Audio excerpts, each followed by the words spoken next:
ہمارے بزرگ ہمیں مشورہ دیتے ہیں، وہ کہتے ہیں اگر چھوٹے سے بھی نبھانا ہے تو نے خود ہی نبھانا ہے۔ اگر تو دل کے ساتھ تہیہ کر لے کہ یہ بندہ چھوٹا ہے، وہ کسی طرح کا بھی چھوٹا ہو، مالی طور پہ کمزور ہو، عمر میں چھوٹا ہو، یا اعصاب کا کمزور ہو، علم میں چھوٹا ہو، چھوٹے کے ساتھ اگر نبھانا ہے تو پھر بھی تہیہ کر لے دل سے کہ میں نے اس کے ساتھ نبھانا ہے، تو انشاءاللہ نبھ جائے گا۔ اور اگر تو نے کسی اونچے کے ساتھ نبھانا ہے، اگر کسی اپنے سے بڑے کے ساتھ تو نے تعلق نبھانا ہے، تو اس کے لیے تجھے تھوڑا تھوڑا نقصان برداشت کرنا پڑے گا۔ کیا کہا بزرگوں نے؟ کہنے لگے نیویاں نال تے نبھ جاندی ہے جے کر دلوں نبھائیے۔ نبھانا پھر بھی دل سے خود ہی نبھانا ہے۔ نیویاں نال تے نبھ جاندی ہے جے کر دلوں نبھائیے، اچھیاں نال نہ نبھے محمد جے کسرا نہ کھائیے۔ اگر اونچے کے ساتھ انہیں نبھا کرنا ہے، کسی بزرگ کے ساتھ، کسی بڑے کے ساتھ، تو پھر کسی جگہ تجھے محسوس ہوگا کہ میرا دنیاوی نقصان ہوا ہے، دینی تو ہوتا ہی نہیں، دنیاوی۔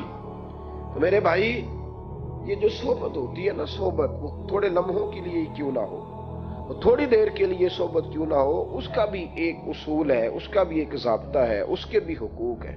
ترمذی شریف کی حدیث میں نے پڑھی ہے، نبی پاک علیہ السلام نے فرمایا خیر الاصحاب عند اللہ خیرہم لصاحبہ، او کما قال نبی صلی اللہ علیہ وسلم۔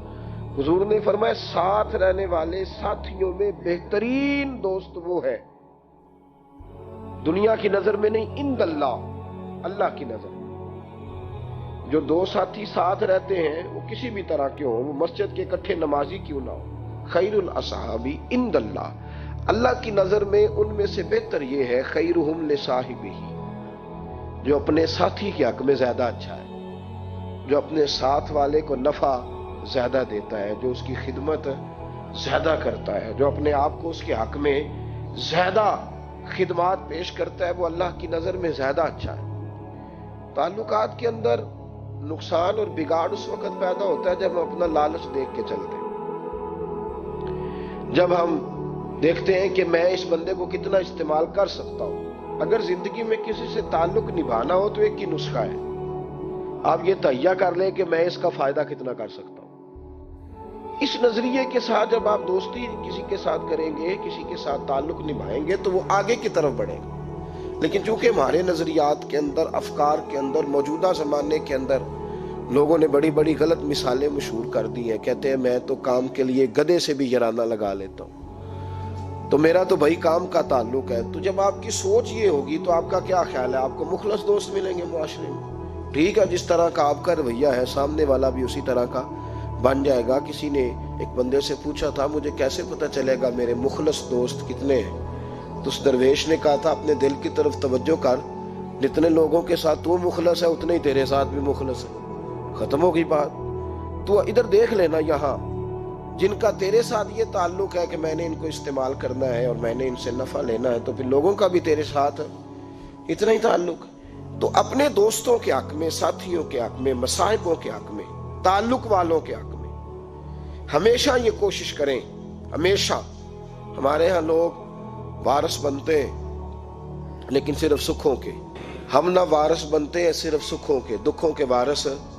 میں رات اپنے دوستوں کو، پیر بھائیوں کو کوئی کہانی سنا رہا تھا، تو میں کہہ رہا تھا کہ کسی نے مجھے ایک آرٹیکل بھیجا، اس کے اندر اس نے عجیب بات لکھی۔ اس نے کہا کہ ایک شخص کسی کا بھائی وال تھا، پارٹنر تھا، بڑے زمانے سے دوستانہ تھا، ایک بھائی وال، ایک پارٹنر ان میں سے فوت ہو گیا۔ اس کا جب انتقال ہوا نا، تو دوسرا بھائی وال اب برسوں کا تعلق ہے۔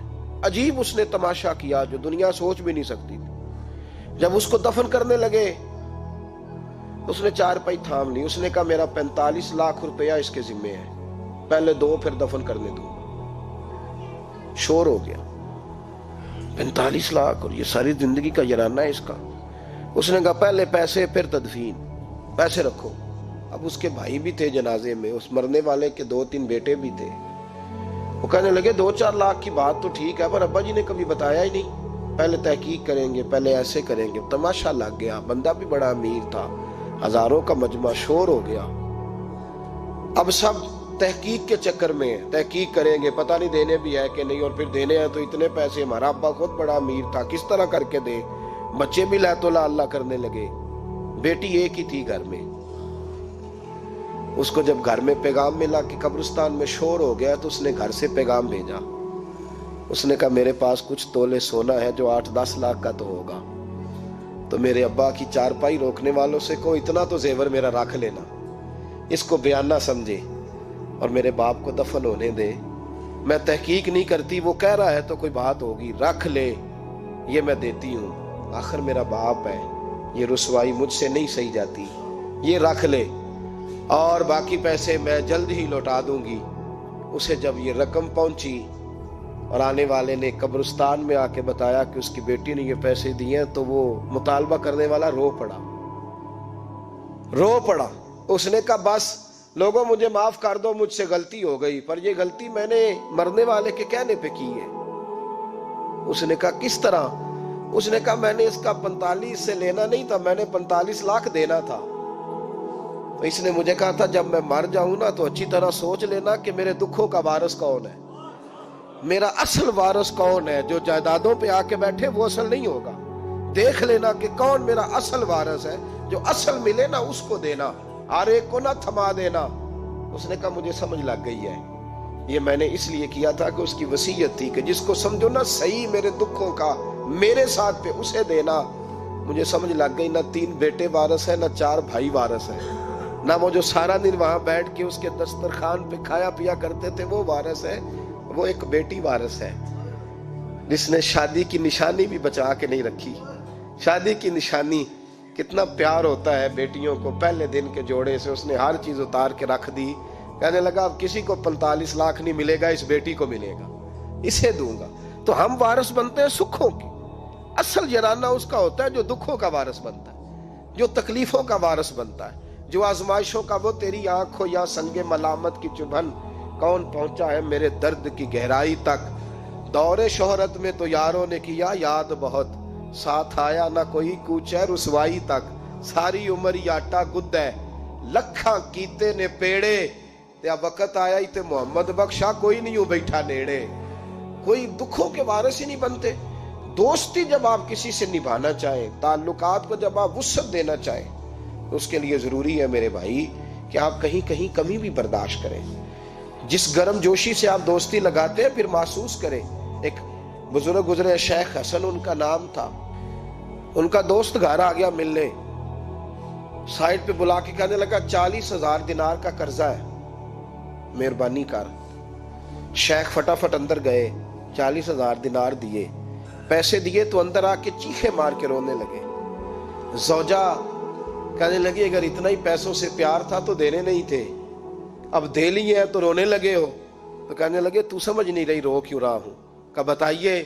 کہنے لگے میرا سجن تھا، میرا دوست تھا، اور اس بیچارے پہ 40,000 کا قرضہ تھا، مجھے خبر ہی نہیں تھی، میں تو رو رہا ہوں کہ بیچارے کو گھر آ کے کہنا پڑا ہے، اسے بتانا پڑا ہے، میں دوست ہونے کا دعویٰ بھی کروں، ساتھ بھی رہوں، شامیں صبح ہماری کٹھی ہوں، اور وہ اتنا دکھی ہو اور اسے گھر آ کے منت کرنی پڑے کہ میرے ساتھ تعاون کر۔ کہنے لگے میں اپنی بیوقوفی پہ رو رہا ہوں، اتنی قربتیں تھیں، اتنا اللہ نے ہمیں ساتھ رکھا تھا، اور میں صرف سکھوں میں یار رہا، مجھے خبر ہی نہیں رہی۔ بھائی اس قدر زیادہ وہ لوگ اس رشتے کو سمجھتے تھے، یہ رسم نہ سمجھا کریں کہ رسومات ہے تو چلو بات ختم ہو گئی، اس کو رسم نہ سمجھیں۔ تعلقات کے اندر دیکھیں کہ آپ اپنے ساتھ والوں کے کتنا کام آ سکتے ہیں۔